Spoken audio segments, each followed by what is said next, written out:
There we go. So, welcome everybody. I don't normally say a lot at the elementary meetings, but it is our last one.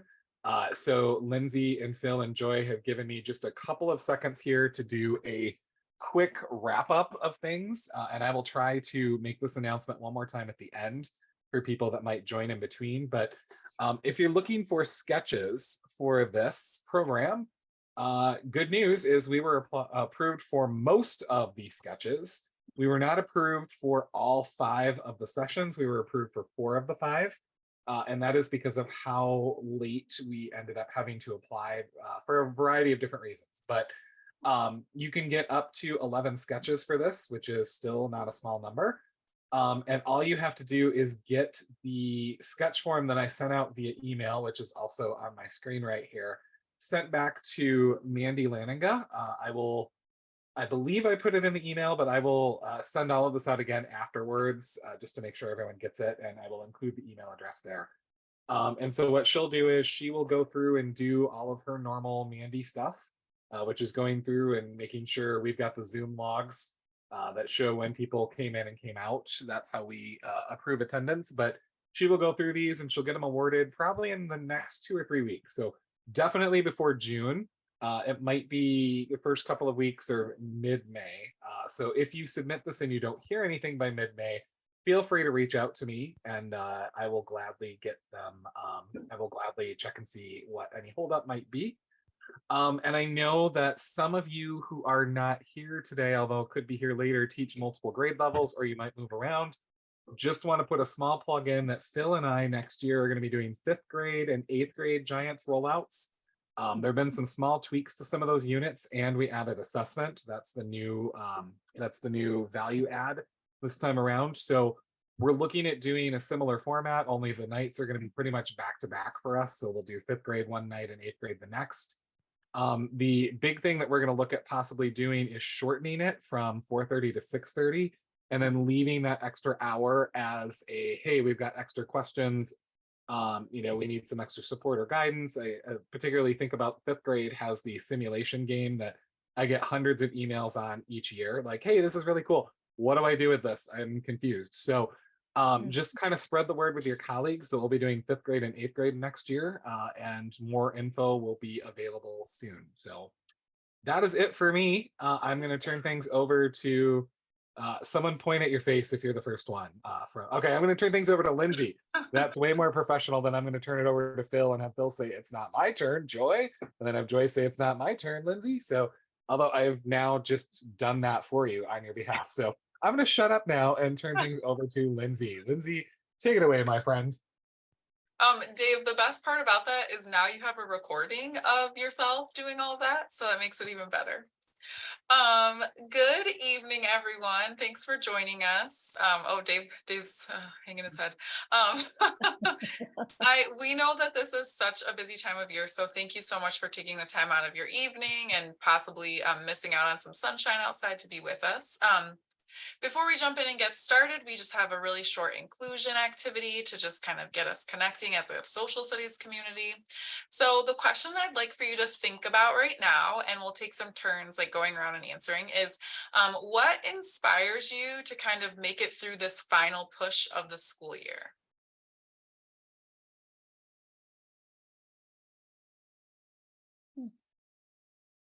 And I'll start us off while you're still thinking. This year is kind of unique because I'm finishing my master's and I'm graduating this week. So that's been my inspiration. Last week I was chugging coffee and trying to get through finals. So this week I'm still recovering, but that's been my inspiration this spring, is to just get to that graduation day.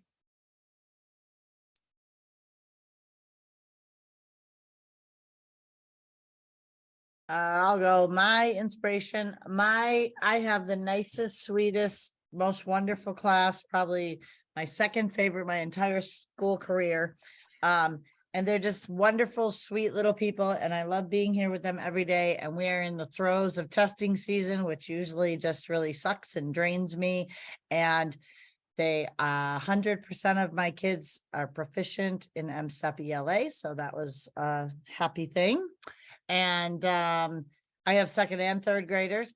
And so we have NWEA next week. So we've been working hard on setting goals and talking about reasonable goals and, setting something that is achievable, but still you have to work for it and things like that. And because I teach in a very small school now and things like this fly like they didn't in big cities, we are going to celebrate with a lock-in when we're all done. So we're planning a big party. We're going to have food and games and recess and crafts, and they're trying to cajole me into letting them spend the night at the school. We'll see about that part. I'm advocating for 10 p.m. But so usually I'm dragging out this time of year, and this year I'm like full on. So excited. That sounds incredible. Wow. Karen, how many kids do you have in your class? You're on mute. I have 23, so I have nine second graders and Okay. 16 Yeah, third yeah, graders. So. I only have 18 and I can't imagine spending the night until 10 o'clock with them. This class, Wow, I that's a lot. I was very, very ill recently.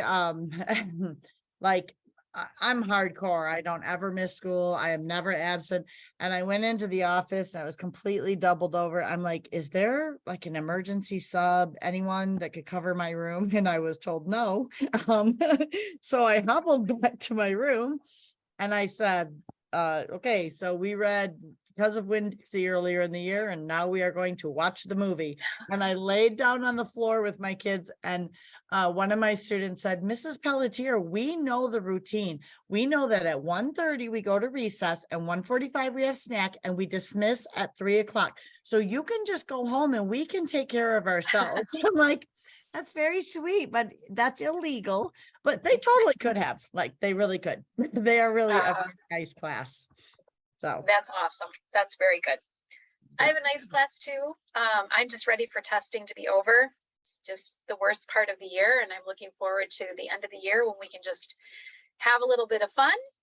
And then summertime, just spending time with my sweet 2-year-old granddaughter. I'm just ready to be able to play with her and have fun. So that's getting me through. Nice. Joy, how about you?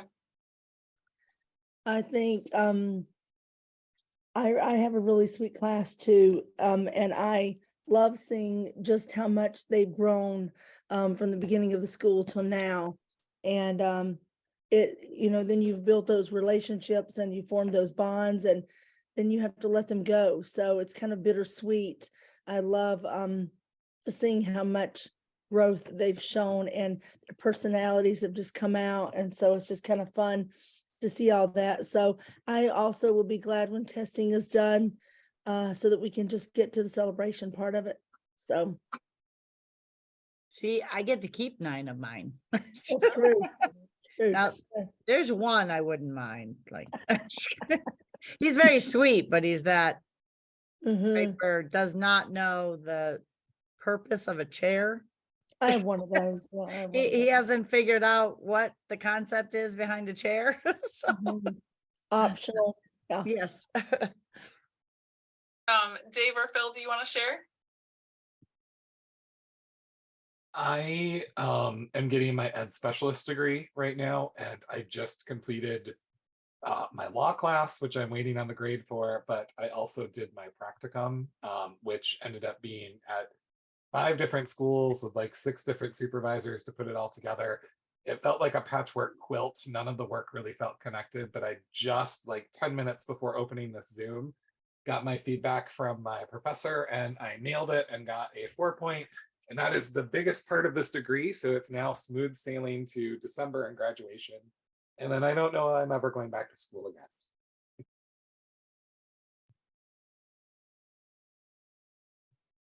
Bill, did you want to share something? Oh, one of the advantages of teaching at a university and then going away from teaching at a university is also a disadvantage, and that is the schedule is not set from year to year. It's fixed by all kinds of other deadlines. When is a paper due? When is a review? When's the national meetings? And all of this kind of thing. And right now, I just finished up about 5 deadlines in the last week. And as I said a little bit earlier, I'm going to try to find the floor in my office because it disappeared about 4 days ago. So it sounds like everybody's working really hard and we're all ready for a little bit of a break. All right, so we're gonna jump right in. I'm gonna drop a link for the slides that we're gonna be looking at. So if you wanna follow along on your screen, or you're also welcome to follow along on my screen. We're just gonna start by looking at our agenda for today, and then we'll jump right in with a networking activity. So we have a session today that looks really long. There's lots of little pieces that we're going to cover today. We just want to be upfront and honest with you that this unit we don't feel as confident with as we do with some of the others.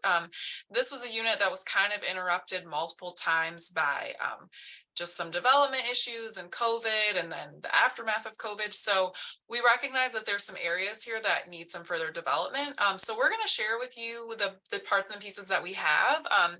So just know that our agenda looks really lengthy, but many of these that are things that are listed are kind of small components. So we're going to spend some time just sharing out some things that have been successful in our classroom. We'll always start with an overview to ground us in what the unit is going to kind of cover. And then we'll just talk about a few of the activities and some of the big historical events that you'll be covering across the unit. We'll take a break at some point. And then, like usual, we'll talk about literary resources. Some important points for this unit are around land ownership and treaties, because we know this unit kind of introduces kids to the idea that statehood is coming. And then we'll talk about assessments, and we'll save some time at the end for you to share some feedback around your hopes and wishes for the work that we presented to you this year. So before we jump into Unit 4 overview, if you're able to open up to slide 5, we're just going to take a minute to just independently type here on these bullet points with some ways that you've extended learning for your students, adjustments that you may have made, or maybe some wishes that you had for some of the units.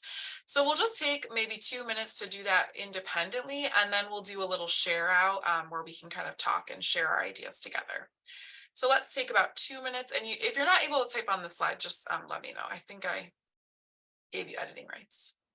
Oh, perfect. All right, so as we kind of look over that slide, it looks like several of you highlighted ways that you were bringing, someone wrote bringing giants to life, where you're taking kids on field trips, or you're bringing in resources from a local museum. Are there any other highlights or kind of adjustments that you made this year that you might want to share with the group? All right, so if you think of any other twists or adjustments that you made, ways that you kind of added to the lesson to make it more engaging for your students, you're always welcome to come back to this slide and add those tips on there. So if other people want to kind of borrow from your thinking, they can also enrich learning for their kids as well. I do want to make a quick plug for local museums. I know our local museum has these kits that they loan out to schools, and they also have docents who will come to your school. So if you are looking for field trips or enrichment opportunities, local museums are always a great place to check out some resources. All right, so we're going to jump right in. So for Unit 4, let me put this, there we go.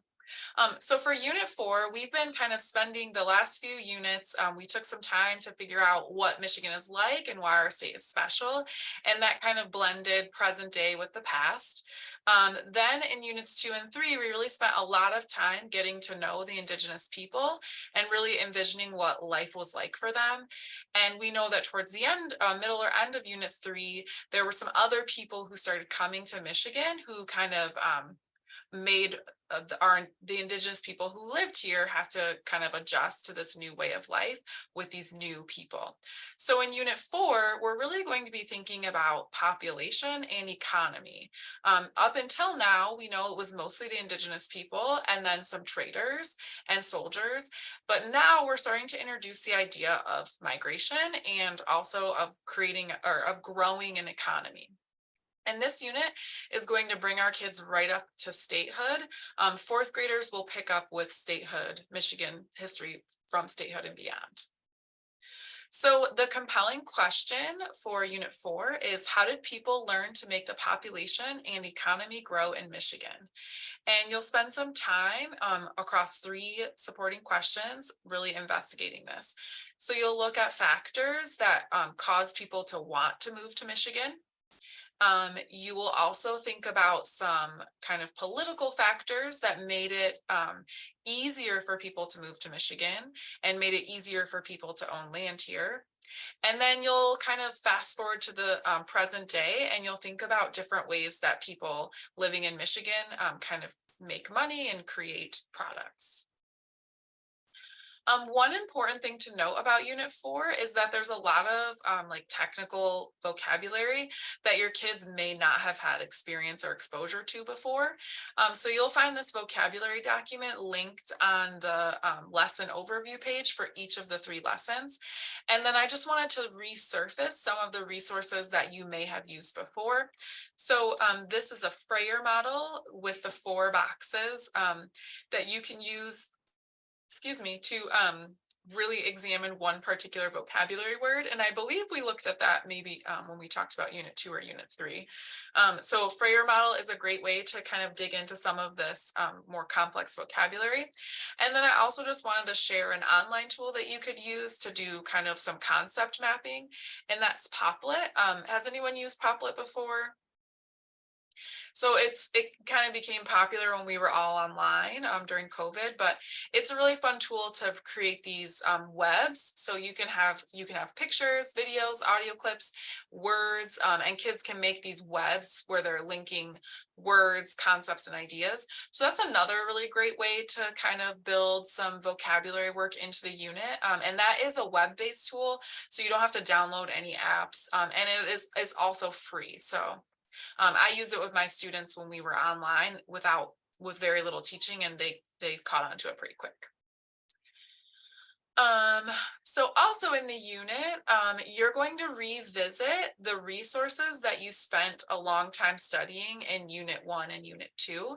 So many of those maps and the clickable maps that you used for the first 2 units, you're going to be revisiting. You're going to be thinking about how those resources kind of are getting a new life in the era where people are bringing bigger tools and technology to Michigan. So lumber becomes a really big deal, whereas before it maybe wasn't. So you're going to be really looking through those maps and resources again from the earlier units. And you'll again be doing some writing. This is just one particular writing prompt in the unit. So you'll be doing some writing, pulling in the work that you did on Unit 3 to help kids write about their social studies learning. And then we'll also be talking a lot about dividing up land and the idea that there were people who lived here before the pioneers came. And so what happened when new people came in and were interested in the land that was already being used. So Phil's going to talk a little bit more about some of these activities. So that's kind of, oh, there's one more, here we go. Oh no. So that's kind of how the unit will progress across the 3 lessons. And then we also just want to remind you that you're going to be bringing back this M is for mitten text, and you're going to be doing some comparison in that 3rd lesson to from Michigan to Florida. So if you have this M is for mitten text at the beginning of the year, you're going to want to bring that back out. And then hopefully you also have the S is for sunshine. You'll be just comparing some products that are made in Michigan and some that are made in Florida. So those are 2 books that you might want to resurface for this work. Any questions about the unit overview before we move on?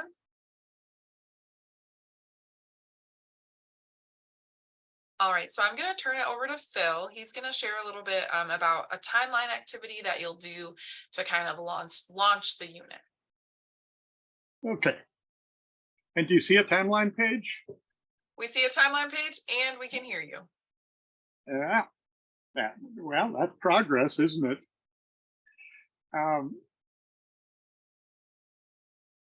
The two activities that I'm going to be talking about for about 5 minutes here actually were developed in New York, and they were developed for the New York teachers there. And then roughly during COVID, we translated them into a Michigan package here. What you're looking at right now is what we didn't want to do in New York. And that is to put up a timeline that just consists of dates, people, and events.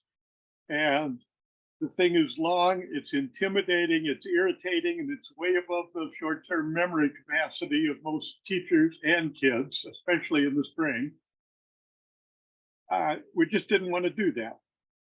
And so we were talking with the New York teachers, and they said, how about just giving us a deck of cards where the cards have dates on one side, and then the other side is something that could actually be used in an ELA lesson. In other words, a short reading that a student could be asked to summarize or something like that. And so what you've got up on your website is a set of cards, 12 of them. You don't have to use all 12. You can use 6 of them. We'd like suggestions if you want any more that you could choose from and what they might be. But the cards basically look like this. They have the date and a kind of a sketchy little set of the 5 lakes on one side, and then on the other side, it's in this year, something happened. And that something was fairly important. Now, when we use these things in New York, of course, we had to have the Erie Canal in there because worshiping the Erie Canal is the second most important thing after celebrating Christmas in New York. You know, it's a religious event almost. But what we had the teachers do after the first time they looked at that deck was just to brainstorm the ideas that they had. And I sketched out those ideas. I came up with 9 separate ones. But I want to invite you to tell me if you tried any one of these, how well did it work? And if you thought of something different, what did you think of? And we can add it to this list. In other words, I'm not sure this is the right list for Michigan, but there are different ways to use these cards. One way that fits with modern neuroscience is to pick just 3 or 4 dates as anchor points. And then every time you mention another date, so you might pick statehood, 1837 as an anchor point. And then you say territoriality was in 1805, that's about 20 years before statehood. And every time you name a date, you reference it to one of those anchor points.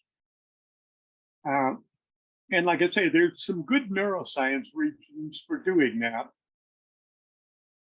If we've got time over a beer some evening, we might even talk about that a little bit.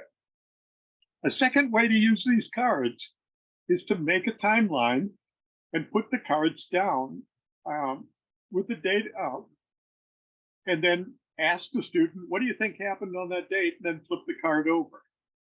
A third way is to shuffle the cards and pass them out to the students and say, this is your research task. Go find out a little bit more information about this and report back to the class. Fourth way is to put a big Michigan map down and put the cards on the Michigan map with the story side up and say, about when did that happen in that place? And then flip them over to get the answer. That means you can actually make a kind of a Jeopardy quiz about it. So that's a fifth way, is to put 4 or 5 of the cards in a desk with the paragraph side up, and the students try to arrange them in chronological order. Sixth way is to divide the class into teams and have a student from one team read one of the cards. That makes it an ELA lesson. And the student from the other team try to guess what the date is. And if they guess wrong, the student who's been reading the card could give them a little clue. Well, it's a little later than that. And they get a second guess. Of course, they get 5 points if they get the first guess right. Seventh way to use this is to read an appropriate card at the beginning of any day that you're talking about a topic. So as we go into a whole string of topics, the Revolution, the Northwest Ordinance, the Erie Canal, the statehood, so on, you read the card at the beginning. Eighth way to use it, shuffle the cards, put them in a pile on the desk, have them pick up a card from the top of, read the date and try to figure out. And then finally, the one that I wouldn't use because I would try to make one of the other ones do this job is you could use it for test prep. Have the students in small groups read the cards to each other and note the date to each other. I say that's one version of the timeline. There's a second version that we put up as an alternative. And this is one that doesn't have any dates in it. It engages a completely different brain network, which is about eras and sequences. In other words, it's not associating a date with something that happened. It's putting something in the proper place in the sequence. And we call it falling dominoes because that's basically how it happened. The Dutch came in. Well, first of all, it comes out as a set of AB, with letters on them that you can cut apart. And the task for the students is to try to put them in order. And then the second page actually has them in order as your answer key. And it starts out with the fact that the Anishinaabe people, the Potawatomi, the Ottawa, the Ojibwe, weren't the first people in Michigan. There was a whole group of people in Michigan before that that were part of a national trading network.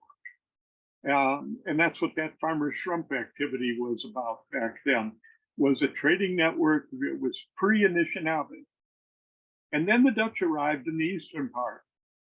And they wanted to make money, so they were trading for furs. That's domino number one. And then domino number two is the Iroquois that got the guns from the Dutch went from being a relatively peaceful people to being some of the baddest people around. They went and just literally attacked every one of their neighbors to steal the furs away from them. It's like they turned away from St. Nicholas to become Vladimir Putin. And that means that the Huron and the Ottawa and the Potawatomi were pushed out of their lands and they were moved west. But that's only the second domino in the string. And then the third domino is that the people like the Lakota and the Illinois and the Shawnee were pushed out by the Potawatomi, the Ottawa, and the Ojibwe. And they went out onto the Great Plains and they pushed the Cheyenne and it just pushed all the way across the continent. Meanwhile, French people built the trading posts. British people came a little while later and kicked the French out. Pontiac organized a revolt to try to kick the British out, and the American colonists declared independence from Britain. And about that point, we passed this off to fifth grade, but you want to kind of set the stage for the fifth grade people. Because the fifth grade people like to sit there and say, oh, those noble colonists stood up on their hind legs against the almighty power of the British Empire. When in fact, it was the French that beat the British in revenge for having been beaten once earlier. And, the American Revolution was just caught up in a global conflict between Britain and France. Like I say, those are two different timeline formats with about 12 different activities that you can do with them. We would like some feedback as to which one of these we should emphasize a little bit more, or if you can think of other ideas of how to use the cards to let us know. And with that, I'm going to declare this section done and pass the baton back to whoever's next. It's me. That would be Lindsay. Bill, I like the, excuse me, I like the, the timeline cards, and I would like to use it with the, map. So that's another way just to incorporate a use of that map. So, I like that. I'd like to try that. So that's cool. I love that idea. I like the idea of taking the timeline pieces that do have the dates on them, distribute them through the class, and then create a physical timeline that we could then like hang in our room. So take a rope or, you know, some kind of string, and then each kid we call out, you know, the date, or they tell what their date is, what the activity was that happened at that time, and then, you know, kind of build on it. And Karen, one, what you said makes me think about one of the fourth grade developers. She teaches third grade now, but she just took some electrical tape and she just stretched it up the wall on like an unused wall. And then the whole year they just add these little events to the timeline. So you could do something like that where you could have some other events on there already, and then they could add these new events as you're introducing them. Which would be cool because it's like a living timeline, even though it's in the past. Yeah, and she has one, she has these little circles that she's had the kids illustrate over the years. And there's one that she said she always puts up there, and it says, probably the year you were born. And it's like around, you know, whatever year. But just to orient the kids to like all the things that have happened, you know, before their life. And Right. yeah, so it's fun. Phil, I'm sorry I interrupted. What were you gonna say? oh, I was just gonna say, New York teacher took one idea that she just said and had groups of 7, and then each of the 7 was given one of these cards, and their job simply was to talk with each other and line themselves up along a wall. And then to see whether the groups on the 4 walls, they just happen to have 28 students in this class, you know, whether the groups on the 4 walls had come up with the same alignment. And if not, of course, they have to discuss why not, which would clarify things. You could extrapolate that too and take that activity outside and then have like close gaps and large gaps. And Yeah. I was thinking about our bike trail here. What do you call it? The rail trail. There's the solar system on our rail trail. And so when you start in one town, that's where Pluto, which is not a planet, but you know, Pluto is there. And then actually I teach in Coleman, and this is where the sun is. And so as you're riding along the rail trail, sometimes you come across planets that are fairly close together, and other times there's a great distance in between. That could be a fun way to demonstrate so that they see the length of time between physically as well. Great Yeah. ideas, Karen. Thank you for sharing. Anything to get them outside and moving and, you know, actively doing the subject is kind of fun. Yeah. Phil, would you mind stop sharing so I can share, please? Yeah. Thank you. All right, so the activity that Phil was introducing is the first activity that you'll start with lesson 1. And it kind of just like sets the stage for the idea of push and pull factors. So all through lesson 1, you're going to be thinking and investigating factors that made people want to leave the places they were living and things that made people really want to come to Michigan. So Phil was really setting the stage for some other things that were happening around the country that made people maybe want to leave the place they were living or come to Michigan. So one other really important pull factor that really enticed people to move here was the resources that we had available for us. So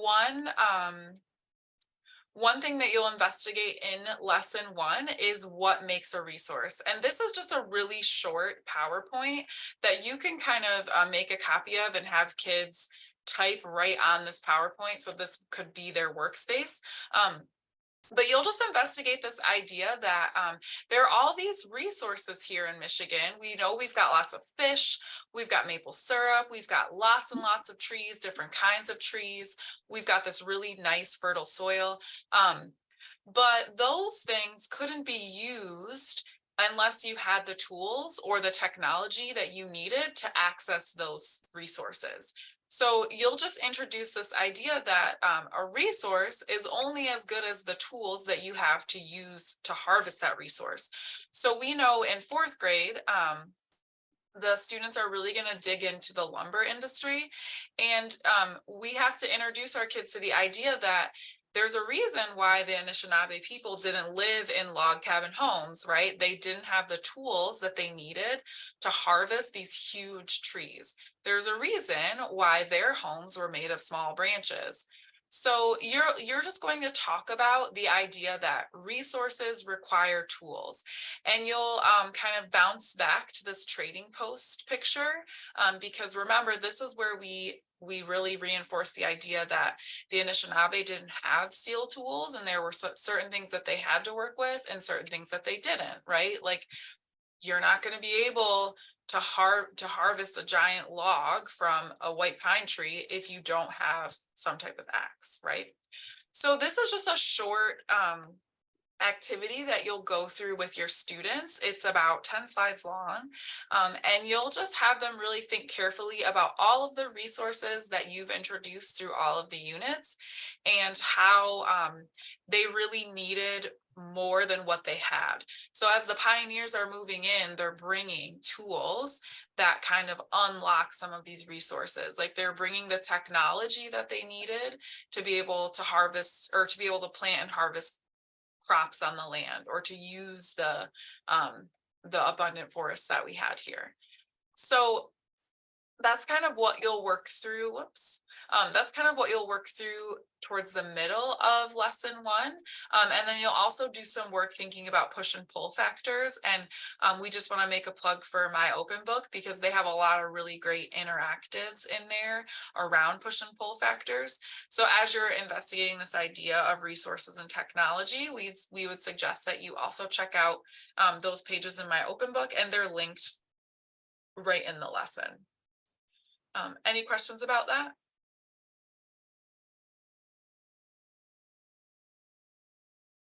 All right, so just to kind of set the stage, we know there's lots of things happening around the country that are making people want to move, and Michigan is it's an enticing place to move to because we have all these abundant resources, and many of the pioneers could bring the tools that they needed to use those resources.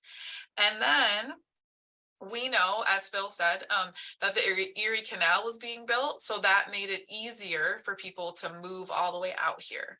So Joy is going to give us some information about the Erie Canal, and also just the whole idea of transportation.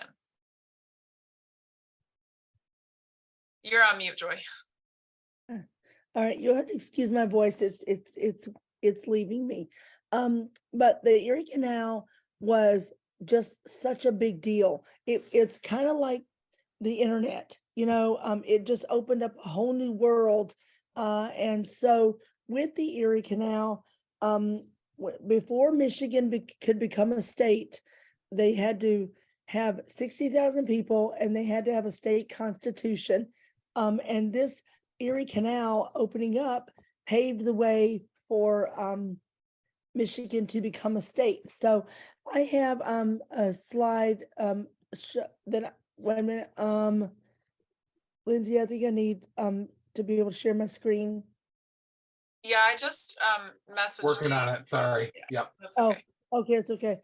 I think you got it now. You should be able to do it now. Okay, yep, it looks like I get it. Okay, so where am I? Oh, no, this thing, I need to move this just a second. Okay. The number of icons on your desktop there just gave me anxiety. Yes, I'm sure.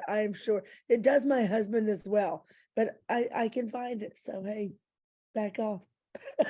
I tell him. Okay, so this is the Erie Canal. We're just going to talk about this a little bit. Is it going to go for me or not? So my open book, we want to talk about this as a resource, and I'm kudos to kudos to um Dave, because he helped create this. And so this is in my open book, and I just want to walk you through this. I'm not gonna show you every single thing, but I am gonna show you some of this. So this is just the Erie Canal activity that you can do. And it just, you've got your maps, it walks you through this. So this is a my open book activity that I just wanted to highlight. We do have that in there. But the kids like this, and it just gives you different time periods of when it was built. It was built in 8 years, and that was a phenomenal feat at that time also, because it was all hand dug, you know what I mean? People had to do this by hand, and so this is just one of the activities that's on there. I'm gonna stop after this and walk back through it, but I am gonna go, obviously, you can't teach this without mentioning the boss, who sang this song. And I'm not gonna play this for you, but um, you can listen to this about Bruce Springsteen, singing the song about the Erie Canal. And this is a song, that you can also see on YouTube with a book. And I just want to talk about that for just a moment, because this book, and if you can see, I have this book right here. This is an old book. There are 2 books for children's books that that are the readability level for 3rd grade. This is one. This is really 1970. And there's another one that's newer, and I want to say that that might be by Stephen Kellogg. But the way that this the pictures in this, and I'm just gonna walk you through some of the pictures here. I'm not gonna play this whole thing, but you can see, if you don't have this book, it really does help you understand a little bit more about what it looked like to be on the Erie Canal. And some of the books we're going to talk about a little bit later when we get to the literary resources. You'll see how that ties in a little bit with some of this. I'm definitely having some computer issues today.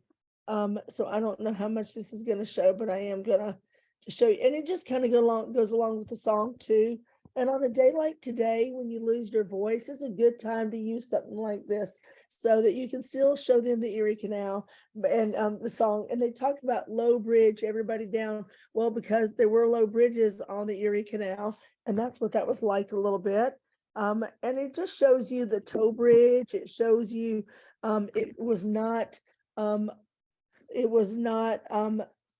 operated by a motor. It was not operated by a steamship at this time. Later on it was, but this time it was truly a mule or a horse, oxen even, that were pulling this huge boat. So I don't think that it wants to work today, but I'm gonna see if I can play it like that. Play it like this, maybe you can see it. You, her name is Sam. It's not Bruce, but you get the idea. But the pictures are colorful, and I think it would be something that would be appealing to the kids, and they do like this. And when you have a book like mine from 1970, it's fallen apart. So another good resource that you can just use without having to pay for it. So I'm gonna close out of here for just a second and go back. And then I want to show you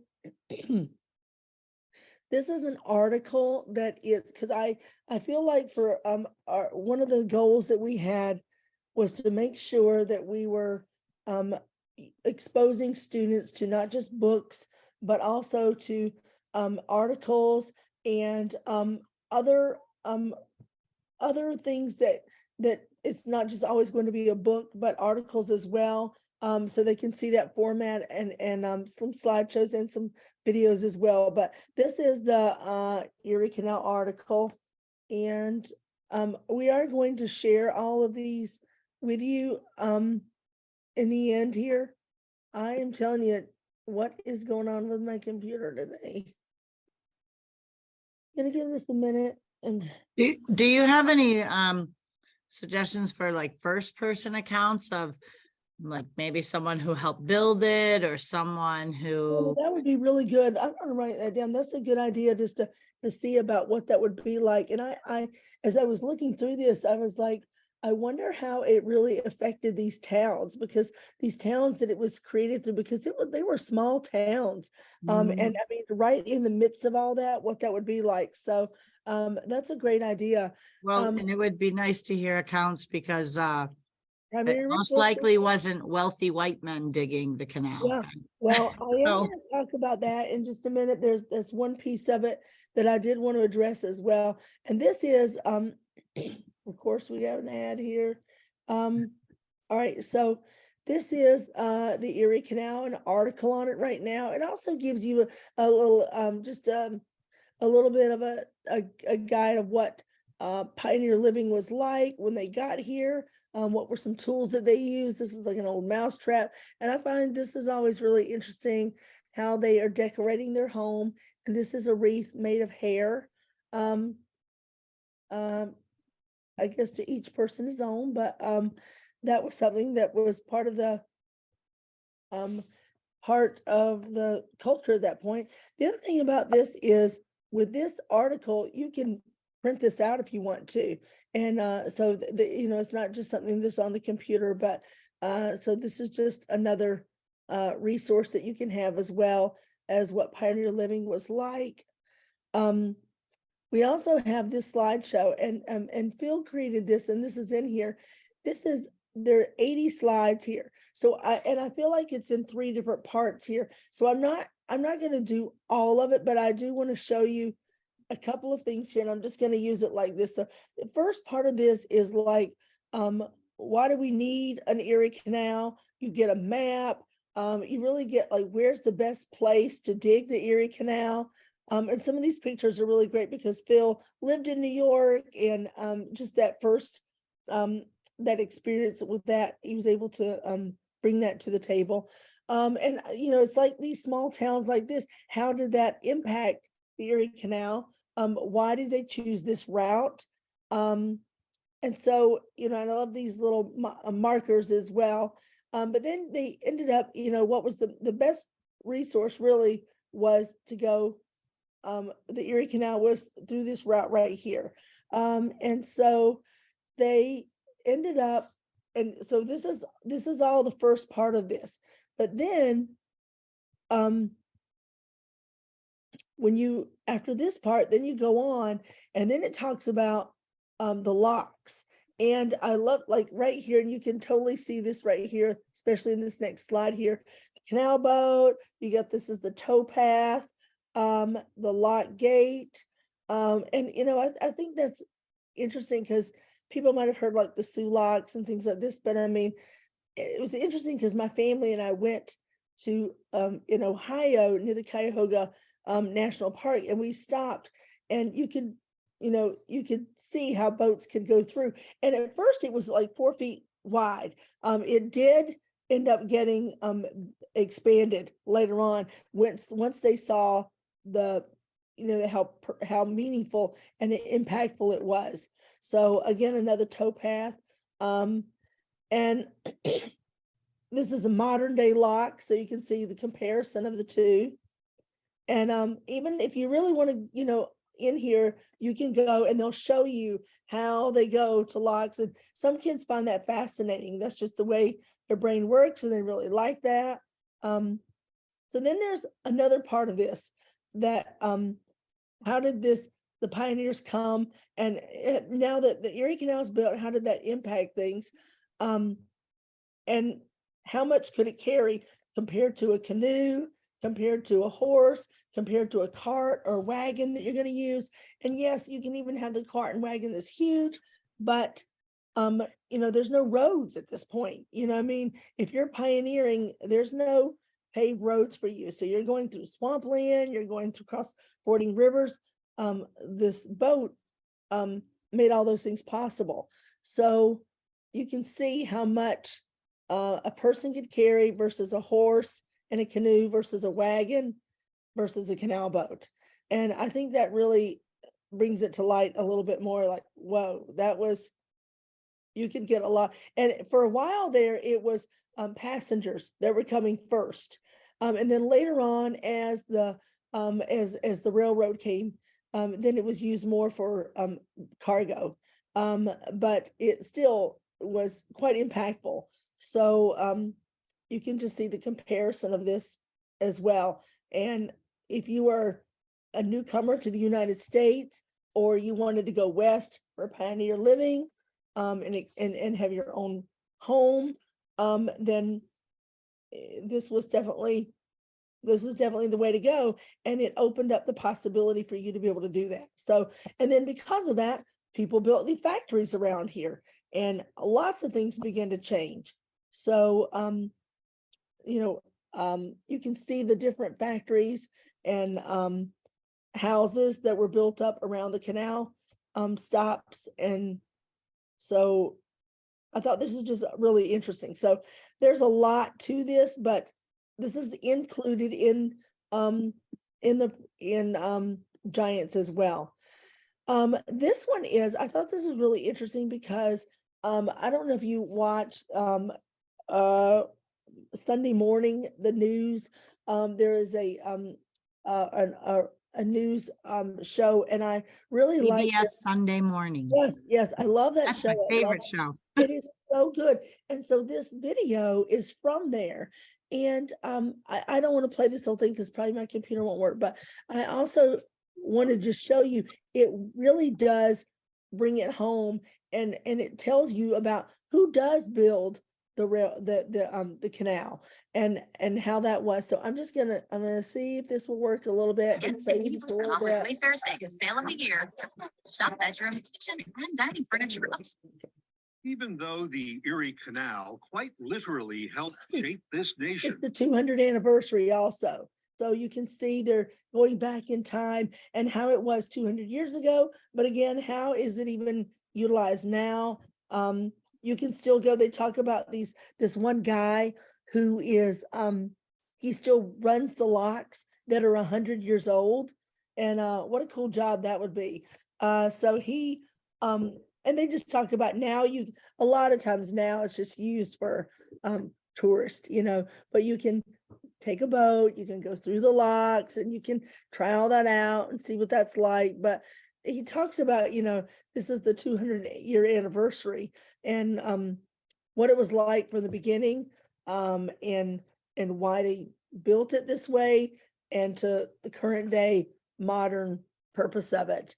So I think that's kind of cool. I'm gonna give it this thing 1 second because I do want you to see this. And my throat's killing me, so there's that too.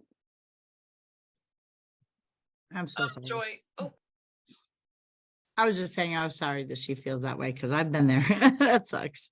And I did the M-step today, so poke me in the eyeballs, what I mean? Oh, Put a fork in me, And I'm honestly, done. Joy, this might be the universe protecting me because I am working through a copyright claim with 6th grade Giants from a video that was broadcast.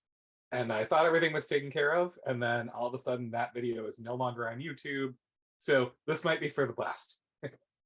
All right, well, hey, but anyway, we're all gonna include this, so hopefully you can just see a little bit of what this is like later on. But it was really cool because I wish even a picture would show up, but they talk about, DeWitt Clinton. They also tell you the political piece of it too. Like some people didn't want it built, and they weren't going to be willing. So how did they finance the Erie Canal? And then those people were like, oh yeah, there was a good purpose for that. So we we want to join in and help with the expansion. But can you just imagine 8 years? That this thing got built. I just think, wow, that's pretty incredible. So, all right. So the computer gods are not working with me today. So I'm going to get out of there too. But maybe somebody else could launch it for you. you can, but and Lindsay is going to put that in there. But it was really cool, and I just love that show. Come on, they do some really unique Yes. things. So anyway, they did talk about it and reminded me a little bit. We went out west to the Promontory Point, Utah, where the two the railroad companies came together, and who really built those railroads, and just what that was like, and what really harsh climate that they, and harsh situation. I mean, that it was, I really wanted to do a comparison of both of those. That would have been interesting. But anyway, so that was just, there's a lot of different things about the Erie Canal, but and the kids do love the song, when, especially if the words pop up on the video and things like that.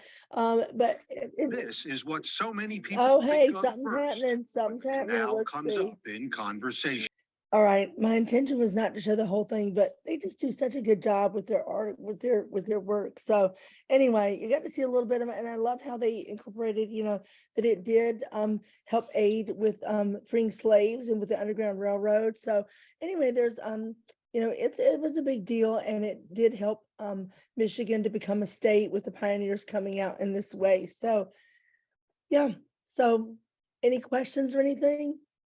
No, but I would definitely, like, when he showed that map of how it brought people to Toledo and Detroit, I would pause it right there and say, and this is where all the new people came from. Like, this is Yeah. how people got here. And it's because of the Erie Canal that we made the population numbers that were necessary to become a state. And like take a second to say it's all because of, no, not all because, but yes. Yeah. Phil wants to put in with that. I had a couple thoughts. We made an atlas of the Erie Canal in New York. They mentioned Frederick Douglass and the Seneca Falls. There are actually about 20 things that happened along the canal like that we put in there. Yeah, But the other thing is that I felt sort of constrained to mention just very quietly in New York that the Erie Canal is really an amazing piece of work. But the Grand Canal in China that goes from Beijing to Nanjing is 3 times as wide, twice as deep, and was built 2,000 years ago by hand. And there are a number of canals in Europe that were that big. So New Yorkers make a big deal out of Clinton's Ditch, but it's kind of a tribute to the reluctance of people over here to tax themselves. Not that it was an impossible task. It had been done before, 2,000 years earlier, bigger, longer, wider, and deeper. Well, yeah, I did not know that. So interesting. Did Clinton know about those other ones? Like when he Oh, came yeah. up with this Oh idea? yeah, there were books about how to build canals. Okay. The British were extremely good at connecting it, and the Germans, there were canals all over Europe. Amsterdam built around canals. I have a friend that they spent a month in a canal boat in England. Did they do it? England, I think. Yeah. Yeah, And they lived on the canal boat, and they would have to get out and open the locks themselves by hand and, Yep. go through, and it looks like a cool experience. Yeah, I have a friend that does that too, and I've seen a couple videos, and I think that's fascinating. That'd be fun. Yeah. I needed an adventure buddy though. My husband would not go for that. yeah. Like I say, I'm not sure I would mention that out loud, but we had so much, canal a unique invention rhetoric in New York that we just felt we ought to put it into some kind of global perspective. Yeah, that's Um, good. That's good. Yeah. So Joy's presentation, so the resources that she highlighted for the Erie Canal are really helping us help our students see that now that there's transportation to get to Michigan, that really opens up more immigrants, more people, more migrants to come here to help us build up our population. So we're going to take a 10-minute break. And then after the break, we're going to talk about kind of the ripple effect of all of these people moving into our region. And we'll kind of look at how that affected our state, but also the people who were already living here. So let's take a 10-minute break. We'll come back at 5:52. Is that enough time for everybody? Okay, so we'll come back at 5:52. It looks like we're back. We'll wait a second for Joy. While I'm she, oh, here. there's Joy. I'm just gonna drop in the chat a link to a literary resource, which Joy is gonna talk about in just a minute. Not this particular one, but I got this email from a email list that I'm on. Joy and I attended a conference a year or two ago about Indigenous books for children. And so the link I put in the chat just has a list of a book list of children's books that feature Indigenous authors, Indigenous stories. Just know that some of them are appropriate for elementary and some aren't, but it's just a whole article with books that you can use in your classroom. There's a K3 section, and then there's a whole article about this comes from California, so there's a whole article about using Indigenous books and just their initiatives in California. The first page of the article is really good, but the rest is all kind of about California. So you can use this if you're looking for books to enhance your classroom library, to add more Indigenous stories. But we are going to listen in as Joy shares some of the literary resources that are available for this unit, or that you might pull in to support this unit. Okay, let's see if I can get this to work now. All right. All right, I'm gonna share my screen again and see if we can get this to work. Okay. All right. Loading, come on. All right, we're gonna talk about a couple of books. And some of the books we might have talked about before, but again, some of them will pop back up again with another way that you can use it, just like with the M is for mitten and S is for sunshine. And so like I mentioned, the Erie Canal, that's another one that you can use. I don't know why my computer's doing this today. I don't think my Joy, do you want to share your slide with me in the chat, and then I can share it on my screen? I shared it with you earlier, but you want to, let me go back. Let me see if I can. Yeah, send it to me in the chat, because I probably deleted the email. I'm one of those zero inbox people. Okay, let me. I just had this stinking thing up. It's not even loading here.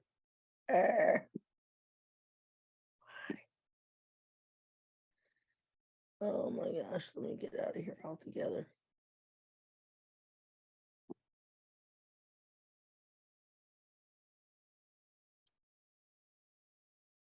I feel like my computer's possessed today. And I can't even send you the link right now because it won't load in order for Okay, me. let me search for it. I'll search for it. One of the books I'll just tell you real quick. I have this book right here. And this is one, it's a good chapter book, and it's Next Spring in Oriole. I like this again because we talked about there's 3 books in this series, but it's by Gloria Whalen, and she talks about this is a simple covered wagon. This girl will be 10-year-old Lily's home while her, okay, is that me or you? Who's doing that, Lindsay? It's me, yeah. Good, okay. Well, all right, let me, yeah, because mine's still not loading. Okay. Well, can we put it in slideshow mode? Lindsay, I might just have to I might have you just pull this thing, keep this up, okay? And I'll just walk through this. Okay. I wanted to bring out, how many of you have Epic? Do you guys have Epic at all at your school? Okay. Well, I thought this would be a great way to utilize Epic, because both of these books are on Epic, and they really are they're at different levels, but they do a good job of kind of showing the Erie Canal in the modern use of it. So and the purpose of it. So I thought that was cool, and we can always, I just always like to add books about always continuing to look for books in Epic that we can utilize in our Michigan curriculum. So Lindsay, if you can go to that next slide. All right, now there's a couple of things. The Steps to Statehood article. This is, we're gonna click on this for just a minute. I hope this, okay. This is the Michigan History for Kids. And if you can just scroll down with this is just another article. We like to throw in the articles on not just the books. And these are all just small chunks of reading, not the whole big book. So this is like, okay, we want to become a state. What do we need to become a state? And it also briefly mentions in here the Toledo conflict. Or some people say the Toledo War, you know what I mean? And how that kind of was impacted with becoming a state. So it's just another piece of it, but another another literary resource. Okay, if you want to go back, Lindsay. Okay, now this is Log Cabin Quilt, and I want to talk about this for just a minute. I like Log Cabin Quilt because and there's also a series, Log Cabin Christmas, Log Cabin Wedding. As you read this book or even listen to it, because the very next one is, if you don't have this book, it is an older book, but it does a really good job of showing you what it really was like. This family has just left their home in North Carolina. They just buried mom. And so dad is coming with the kids and grandma. And they're not coming to a new home that's already being built. They're coming to a home that they have to build. And part of the time is in winter. They're not going to stop by Meijer on the way and pick up some supplies. You know what I mean? They have got to really fend for themselves. And Michigan is not, it doesn't have a lot of fertile soil at this point. It's a swamp. It's got swampy areas. It's got thick forest. You got to cut a lot of this stuff down. This family is still grieving, leaving mom in North, as she died. When they come to Michigan, this whole thing about the quilt is it's really, really cold. And as much as they've chinked the cabin, as it starts getting cold, these it just the muck and stuff that they've used is coming loose, and so they ended up using this quilt scraps to chink the cabin and make it look nice. But I just want to tell you, as you watch the video, or as you read this story, it is definitely, I feel like I can get away with it because I'm from the South and I have a Southern accent, but the way they talk is definitely, there are some, I don't even know, there's just some Southern Grammar differences. Yes, and you might could have, you're gonna get to fixing this, you know what I mean? But Mhm. it's not, Paul's not a professor, so just so you know that as you go into it, I think it's interesting, but it's it's a might bit cold down there, you know what I mean? And how you break some of that down as well. But that's part of the story. So if you don't have this book, this is a read aloud YouTube online that I threw in there because I thought it really is an interesting story, and it does tell what life was like during that time period, I feel like. So for a third grade level, that's appropriate. So Lindsay, if you want to go to the next page. Okay, so this is what I was talking about earlier. And this is the one next Spring and Oriole. And she's going to be, this covered wagon is going to be her home for the next journey here for the next 2 months. And they're going to be going from Virginia to the wild woods of Michigan. And the trip is hard, but it's exciting too. What surprises will Libby find in a rough, rugged pioneer country? So I think this is just kind of cool. And I feel like my students like this book as well. And I've used this in book clubs that I've done with them as well. But in the next one, it's the night of the full moon. I know you can't see that really well, but I will tell you that is when she meets an indigenous person and and I like this because both of these kids are around the ages of a third grader. And so then they have something that they can relate to and connect with. So I like that. and Gloria Whalen, I like her as because she is from Michigan. So she writes about Mackinac Island. She writes other chapter books and picture books, but she also just wrote you know, this series as well. So I think it's kind of cool. This next piece is I like this, especially in Unit 4. And I think we might have had it somewhere else too, but this is a good way to just you've spent so much time teaching about Michigan. This is a good like overview, and it's something you can take away with. So Lindsay, can you click on the second one real quick?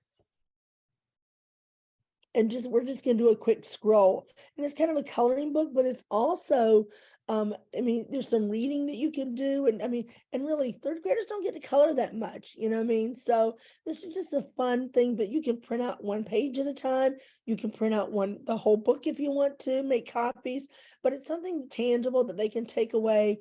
And it's just it kind of wraps up what you've done. And this really talks about the state symbols and why do we have those state symbols? Why did we choose that?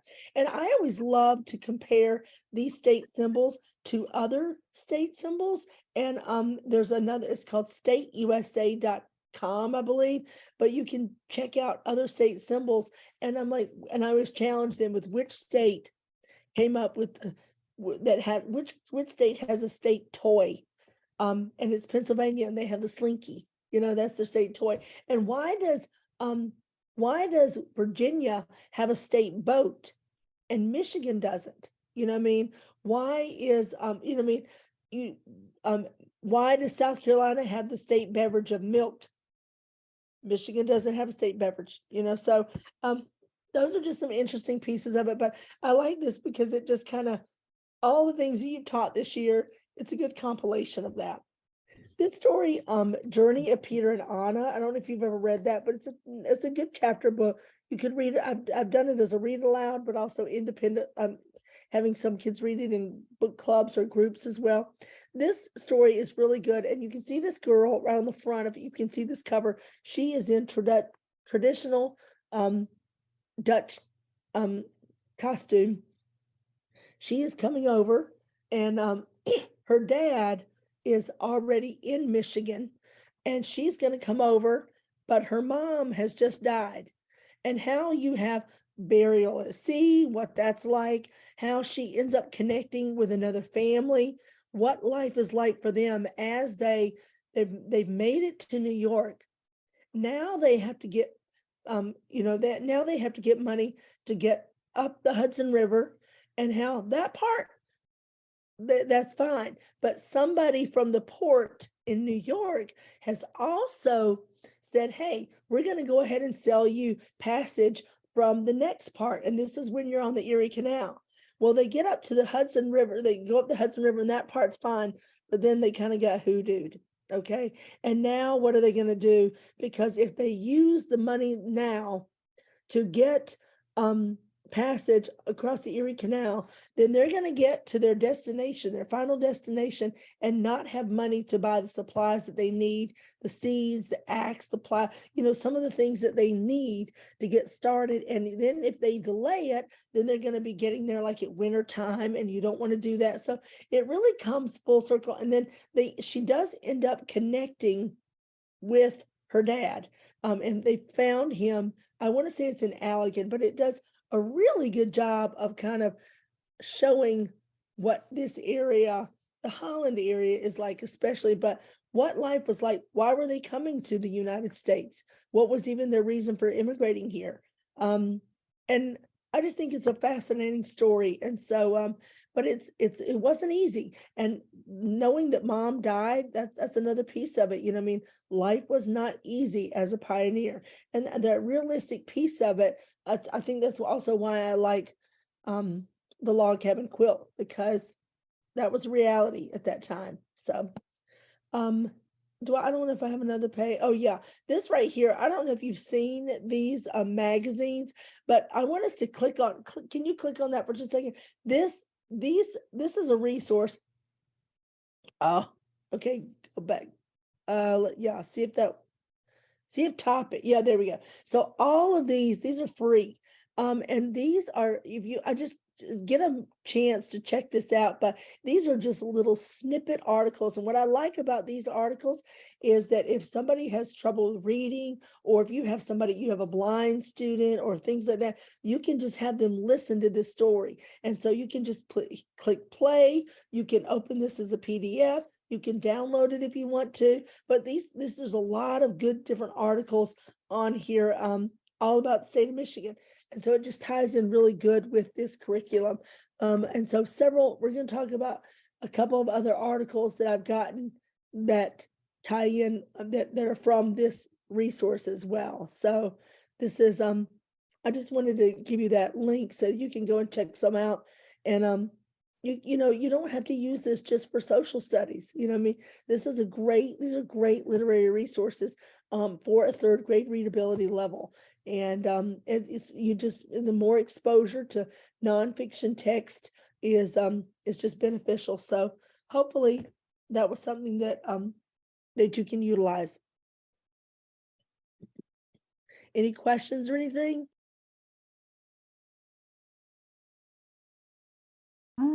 The coloring book that you showed, I wrote to, well, I was new to this town, so I didn't even know who my representative was, but I sent a fast email to my representative and he sent me, the Michigan state flag that flew over the Capitol. And he also, with the certificate, what date, and then he sent a box of like 100 of the coloring books and they came right to the school. And so it probably took me 3 minutes to send the email. So my kids have the coloring book and we'll pull it out every now and then and reference something that we were just talking about. So That's cool. I did that years ago to this guy who's no longer a representative, but the new state representative just came to my classroom and did a read aloud for March's Reading Month. So I'm going to email and see if they can do that, because then I don't have to make copies. Right. And they all have a takeaway. So I think that's awesome. Yeah. yeah, it was free, it was fast. We got It's we got a so really raw. nice flag. It's the double-sided, like well, it's almost too good. It wouldn't stay up on the command hooks. It fell off my wall. Wow. That's really cool though. That's a Yeah. great way to tie that in. That's awesome. Thanks for sharing that. Thank Anything you. That else? was a lot of cool stuff. I can't wait to check some of those out. Yeah, so, and I know they have other resources from that Getting to Know Michigan as well. I know that when the fourth graders go, they always get something a little bit different that focuses on the government. But I'm like, hey, you're going to get to go to Lansing in fourth grade, so I'm not going to deal with all that. But I do love sharing, comparing. We're nerds. My family and I are nerds, history nerds, and so we try to go to all 50 state capitals. And I love. I always try to get something to take away and share. So we can just compare Michigan's and even the structure of it, you know, the dome. We have the dome, but I mean, like you go to Nebraska, they have a tower. You know what I mean? You have to ride an elevator to the top to get there. Louisiana's is a tower as well. So it's really interesting and fascinating. So anyway. Thank you, Joy. Yeah. I just realized I didn't put that link in the chat, so I just added that link. If you're looking for some other books or other resources, those are going to be just children's books that feature Indigenous stories, Indigenous authors. So one thing Joy has said again and again is that it's really tricky to find books that are at a third grade readability level or appropriate for third graders, but that also kind of tell about these time periods that we're learning about in an authentic way that's culturally sensitive. So that book list is one list that you can check out for books about Indigenous stories or featuring Indigenous authors. We also have some little readers that we've created that will support you in helping your kids read to learn in social studies. So that brings us to our next section, which is about land ownership and treaties in Michigan. So we've been talking about all of these factors that have been influencing people to move to Michigan, things that are making them want to leave where they live, or things that are making Michigan look like a really pleasing place to live. So once all of these people get here, we kind of have a conflict because we know, and our students know, that there are a lot of people who are already living here. So In Unit 4, you're going to introduce the idea that there is a conflict over the land and over who owns the land. So one resource you'll find in, let me put this in slow, no. One resource you'll find in Unit 4 is this little e-reader that's all about the treaties in Michigan. So you'll talk with your students about how the new pioneers and immigrants coming to Michigan, they were really competing for land ownership with the indigenous people who already lived here. And their vision for what it means to own the land was different. My open book has lots of resources around this topic as well, but we really want to help our kids understand that there were already people living in Michigan and that they didn't look at land as an individual thing to own. So I own this chunk and you own that chunk, but rather it was a resource that everybody was free to use. And then when the Europeans came, they had a different idea of how the land should be divided up. So people wanted to own land and they wanted their name to be on the land. So you'll have, this is written kind of in a 3rd grade friendly reading level, and it's really just a summary of a lot of the resources that you might have already read with your students or introduced to them. Some of this information is also available in more detail on my open book. But so you can have your students read through this as kind of like an online magazine, and they'll kind of learn about what is a treaty, why were treaties important. They'll be introduced to Lewis Cass, who we know was an important figure in Michigan's early history. And then they'll talk about why we needed treaties. And you'll start to see that the land that the indigenous people had been using for many, many, many years is being given away to the European settlers who are moving in. And there's this little kind of cause and effect. So how the treaties changed Michigan for the Anishinaabe, as well as for the people who were living there. So you'll also be looking at some map activities around treaties in Michigan. And Phil always suggests that when you are looking at the treaties and how the indigenous people were kind of given these chunks of land that they could live on, that you can also compare this to some of the resource maps you've been using across the year.